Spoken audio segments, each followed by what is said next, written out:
Florida, like our three states, have a huge senior population. So naturally, there are larger amounts of senior living communities. What is one clear link between senior living communities and healthy aging? Thank you for that question, Mr. Chairman.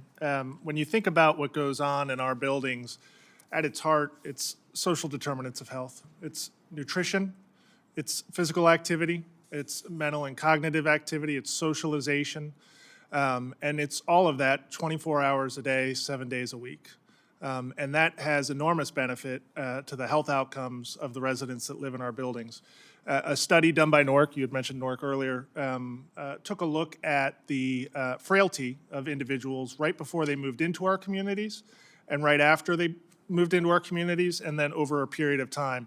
And what they found was right before they moved in, they were on a decline, and that persisted for a short period of time after they moved in, but then it leveled off, and over the next several months, it started to improve in terms of their frailty. And that's because of the activity and the engagements we do on a regular basis.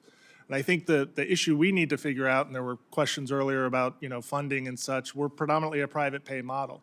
And I think as a country, we need to figure out how to help more seniors access that model, whether it's in the four walls of our building or it's in their own private residence.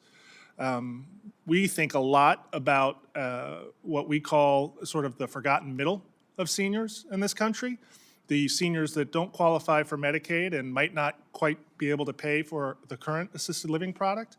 And we estimate that there's going to be more than 16 million of those in the coming decades.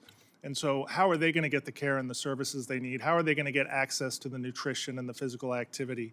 And we think there's a lot that we can do to support that.